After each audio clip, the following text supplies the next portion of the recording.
Hi, my wonderful sweet babies. Hey everyone, I'm doing a video response today because I saw this video yesterday and I think it's stupid and I hate it. So basically, I wanted to do a video dragging the fuck and giving my opinion about this Shauna Malcolm woman. Now, long story short, I'm going to be enjoying my late midnight snack. I got my serving size of barbecue wings and a mango. Now when he says drag, that is short for drags on. This video is literally 40 minutes long. I'm not going to subject you to the whole thing, links in the description. But what's also really remarkable is that he barely eats the food. It basically is just sitting there as like something for him to play with and as like a good luck totem. And he never ate that mango. 1000% I do not believe he ever ate the mango.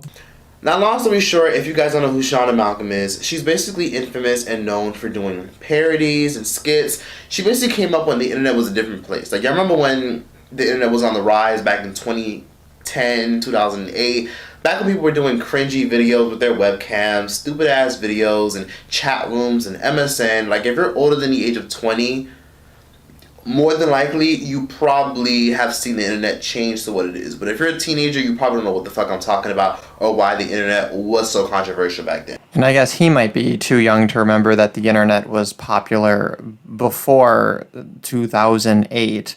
By 2001, a majority of U.S. households had access to the internet, and it was, popular before then in like the 90s. So Shauna Malcolm decided to address all the stuff that she did on the internet. And if you guys didn't know, Shauna Malcolm is a 38-year-old video content creator, and she got her rise to fame basically being a black stereotype. As cringy as that word is, that's what she built her career based off of. Being the ratchet, loud, crazy girl, and she has a predominantly white audience. She mainly has a predominantly white audience because her and Shane Dawson used to be best friends. This chubby black guy is going to sit here eating his chicken, complaining about how she is reinforcing black stereotypes. Shane Dawson's even more infamous for doing videos trying to be black stereotypes and dressing in blackface. Girl, I know. No, he is overreacting. Girl, I ain't even been convicted yet. I know, shoot. Alright, I gotta go. Alright, see you later. The fuck you looking at? What?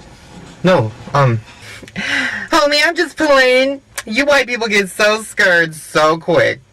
Aren't you white? I'm light-skinned. Like Vin Diesel.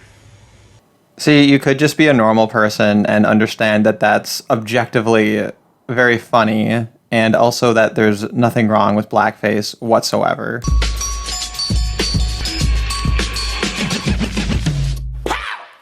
So as you guys know, I am Shanae, and this is my homegirl, Black as Shit. With a money sign. And we are here to give you guys some much needed advice. So I went on my Twitter. My first question comes from Twitter, and it's from Pico Gone. And she wants to know, how do I deal with cutting myself? Make a pattern when you do it. I think you should draw like creative things with it, and you could even like collect the blood in a bucket and donate it. See what I'm saying? That way something come out of your pain. That was some terrible advice. Why y'all depressed? Ain't fucking shit wrong with you. Y'all got computers watching this shit. Imagine being offended by this. Imagine being that fragile that you're offended by this and you make a 40-minute video complaining about how offensive this is. And she participated in many skits of Shane calling her a nigga bitch monkey woman. Do you see how concerned he is? God, nigga bitch monkey woman. I wish that's like $1 million Twitter handle. That's phenomenal. I love it. And then he shows us clips. It's the best part. Seventh favorite bodily fluid. Oh, nigga, bitch, monkey woman, you're the best. I'm gonna eat this whole. You should be! I'm sorry, when I become Nikki, I just get so angry. So back to the question, my best friend is Kate. Chocolate. Name chocolate. The word of the day is... nigga!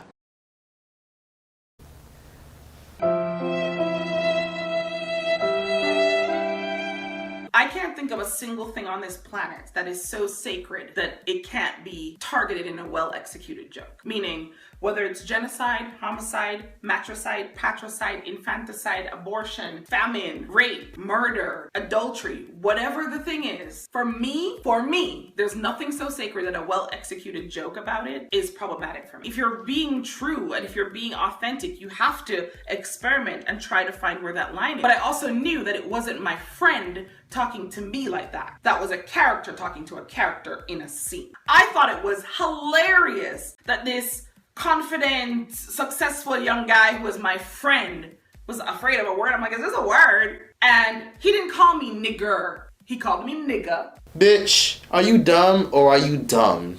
The audacity for this fucking woman to sit up here and say they were jokes. Take a joke. Not only that, Shauna Malcolm is also married to a white man, which could probably give you some context on why she probably thinks the way she does.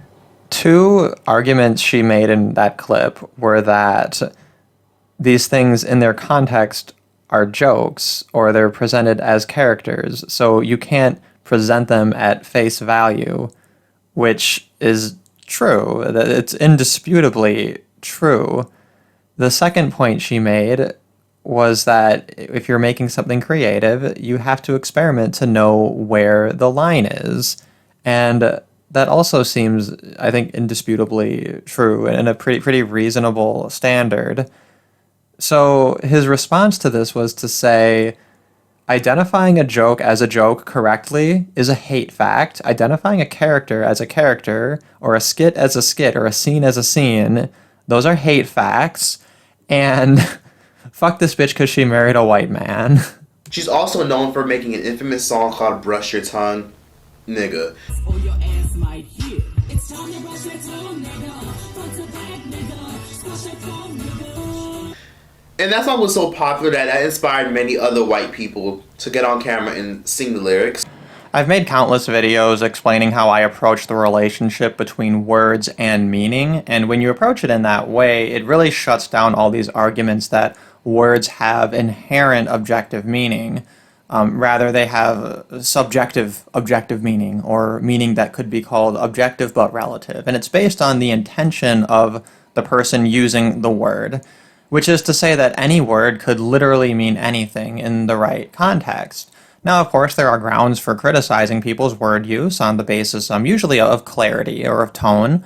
However, ultimately, they are still the arbiter of what that instance of that particular word means. And this is the only way to have an understanding of the relationship between words and meanings that is consistent with words having multiple different definitions and of words gaining new meanings and changing and evolving over time. So if you want to believe that this word nigga, or the hard R variant of it, should never be uttered in any context, even if the only purpose of it is to play off of the connotations of the word in juxtaposition to something innocuous like brushing your tongue, well, then you can't explain why words have multiple different meanings, nor can you explain how words evolve over time. Because ultimately it comes down to collectivism versus individualism, but collectives are of course made up of individuals. Therefore, if the individual does not have the power to determine the meaning of the words that they are using, then you cannot say that the collective has that power either. She said she got a rude awakening about the impact that she made on the internet when a man basically said, "Oh, I know you. You're that girl that did that." Like he made the monkey sounds and the monkey posture. You mean someone botched a joke and we're talking about it 6 years later? And then he does this, like a little kind of ape-like monkey dance. Y'all, I've never had a more rude awakening in real life, in a professional business capacity than in that moment. Imagine Shauna went into a time machine and found Harriet Tubman and told her this story. I can't imagine that Harriet Tubman would have even bothered with the Underground Railroad. She would have said, "Oh, if this is where it leads, no, it's not worth it. Not if this is how things are going to be in the future, where this whole canard of racism goes on to be represented by such petty grievances in the future." I do not like the fact that there is many non-black people accepting apologies on my behalf. Yeah, I don't like that either because you're not entitled to an apology. And I don't appreciate the fact that there are non-black people trying to tell me to get over something. You probably don't appreciate people telling you to eat healthier or to exercise or to not have midnight snacks or to brush your tongue either. Because just as all those things are generally good advice and they're very good for you, even though in the short run they may not lead to immediate gratification, they're better for you in the long run. And it's the same thing with this. When white people tell you you need to just get over it, this is something that's imperatively useful, imperatively necessary for black people to function in modern society.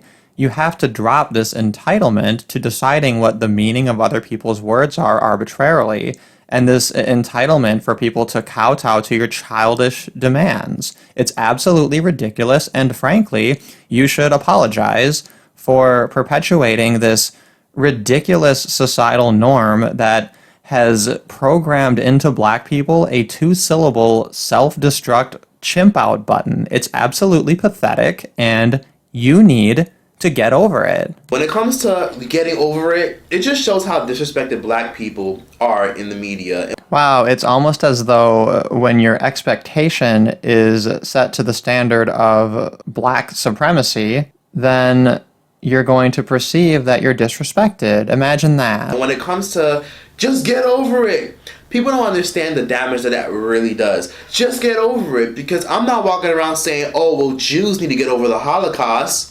Am I? Jews do need to get over the Holocaust. Because if I said that, I'd be wrong, right? You are wrong. You would be right. Back to Shauna. Oh, God, just leave me here to die. She also admitted to giving Shane the nigga pass. She explicitly denies this in the clip that you showed, like, less than 5 minutes ago. I wasn't giving him permission to call all other black people that he see nigga. And as far as I know, he ain't never done that. See? And then he goes on and on bitching about how she's a race traitor.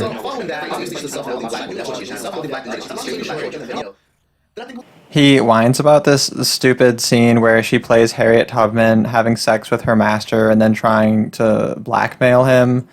And his biggest complaint, I guess, is that there's a trope of black women being over-sexualized, and instead she needs to go on strike with the other black women so they can demand better roles so that we don't have women who play these awful roles where black women are sexualized. Black women don't get representation, neither do black men, but it's worse for black women. Ooh, a black man simping for black women, how novel. She's either the angry black woman, or she's either the over-sexualized Jezebel black woman, or if she's not that, then a black woman is being played by a black man in a fucking dress. Which occurs exclusively in the domain of comedy, which is based upon the subversion of expectations, and of course, for a man to go into the female gender role or to wear a dress is considered transgressive and subversive. So it's very natural and obvious that this would be something that's very funny, especially when you also consider that on average men tend to be funnier than women. So it's all very logical, and this isn't even exclusive to the black community. Black men don't get representation, and that's why they don't get the right pay that they deserve. Even by Viola Davis from How to Get Away with Murder, even she had to say that. Even she had to say that black women are underpaid. Women are already underpaid, but then imagine being a black woman. He recorded this video in December of 2019, and at the time of that recording, he still believed in the gender pay gap. Listen, we live in a day and age where people want to cancel comedians, and I'm a firm believer that when it comes to comedians, I'm willing to say that comedians can joke about whatever they want, just as long as it's funny. As long as he thinks it's funny, because he's black. If you're not black and you think something's funny, fuck you. Your opinion doesn't matter. You don't get to decide. It is black people who will be the arbiter of that which is acceptable comedy. Eddie Murphy recently had to apologize for some shit that he said during his stand-up, because he said he said the F word about the gay community in the 80s, and he hasn't done stand-up since the early 90s. I want to believe that right now he's starting to experience a little bit of cognitive dissonance. That's the impression I got which is a good thing because it means maybe, just maybe a part of him is starting to understand that those gays who complain about the F word are pathetic and they need to be told to get over it. See, it's the exact same message. It's really not that difficult to understand. I don't understand what this difficulty is. This is why a lot of times I have to hold Generation X accountable. And Generation X, for a lot of you guys don't know, is usually people who are like in their late 30s to their 70s. You mean 40 to 55? They're so used to a world where things have been normalized and okay to joke about, to the point where they see it as, if a nasty joke is done or a horrible joke is said, we should just take it as comedy and just dust it off. Oh my god, that'd be terrible. So the N-word, no one should be saying it, and if black people do say it, great. If you want to say it, perfectly fine, that's understandable, reclaim it as your own, I get it. But don't give nigga passes for this specific reason. You see this bitch right here who's throwing out the whole, well yeah, I let him say it, like, nigga and nigger is different. Isn't it an odd coincidence that his standard for whether or not the N-word's use is justified in a context is always aligned with whatever offers the most short-term, vapid appeasement? Another thing that pissed me off in her video that I really want to address is that she had the nerve to compare Shane Dawson calling her a nigga bitch monkey woman as a joke to in case you guys know, there's a YouTuber by the name of Count Jocula. Count Dankula? As in dank? As in drug slang? Like, are you even black? Basically derived from the word Dracula. Why did I end up in this part of YouTube? I literally want to die. 4 years ago? No. This wasn't 4 years. This was recently. This was a year ago. It was 4 years ago. His pug, his dog, do the Hitler sign. And I'm sure you guys are familiar with the Hitler sign. You guys know there's a horrible stigma behind it. And they teach us about the Holocaust all throughout school. I'm sure most of you guys know a lot of the fucked up things Hitler did. He's literally about to explain to his audience who Hitler was and who the Nazis were. Hitler not only kidnapped people and manipulated them into staying in work camps, but he also slaughtered people who were, Jewish, people who were different from the European standard of beauty. He also slaughtered people who weren't white enough. He's so hungry for Oppression Olympics victim points that he's actually going to try to appropriate the Holocaust as a black issue. And also, he even has a history of taking babies and throwing them in the sky and shooting them. It's not Hitler. That would have been Victor Aras, according to this historian. This was a new one for me, but apparently the rationale behind that is that it avoids ricochet when you're shooting babies, which is morbid, but kind of interesting. Basically, a man by the name of Count Jocula filmed his dog trying to do the fucking sign. Like, what the fuck is this? It's comedy, and this time the juxtaposition is between Nazis, which are considered bad and dangerous, with pugs, which are considered very cute and very kind of benevolent, or I guess benign might be a better word. It's also funny on another level because, for a pug to be like a eugenicist is funny because pugs are just absolute genetic abominations. He was held accountable. He was charged for it. He faced fees and a whole bunch of nonsense. And she has the nerve to use that as a fucking excuse.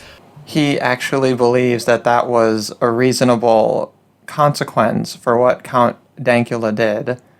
And apparently, he thinks that anything that he doesn't think is funny, I guess he has no problem with that kind of repercussion. It's a joke! Learn to take a fucking joke!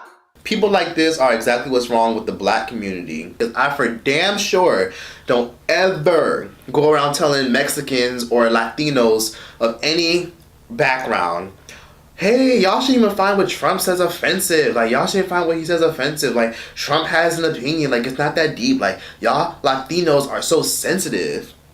I'd be dead wrong if I said that, right? No, you are wrong. You would be right. I don't go around telling Asians, oh man, like, y'all shouldn't find, these nasty stereotypes that they have attached to you offensive. You shouldn't find the stereotypes of them thinking that y'all eat cows and shit offensive. Like, I love that all he could think of for Asians is to say that they eat the animal that's probably the single least offensive animal to eat. Thank you very much, and thank you for coming to my TED Talk. That was that for this video.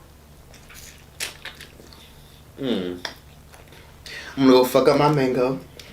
I doubt that.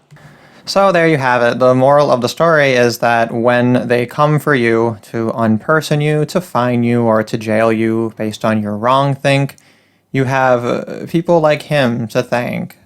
These are the people who control what is or isn't acceptable in society. This is the result of anti-racist hegemony. And this is why I'm a proud anti-racist, because these people are just whiny, bossy, little petulant fucking tyrants, and more people need to take them down a peg. And you know, I don't really feel bad about how mean-spirited this video is, because the entire time he's dishing it out, so there. Anyway, I got through this, I guess, in 20 minutes, half the time of the original video, so I think I did pretty good. Hopefully this wasn't too excruciating. We had a little bit of fun along the way. And as usual, any comments or feedback is appreciated. And I have a Discord if you want to hop into the Discord. I think maybe for the next video I'll do like a proper stream again, because those are fun, and it's been a minute since I had a stream. So, thanks for watching, and everybody have a nice day.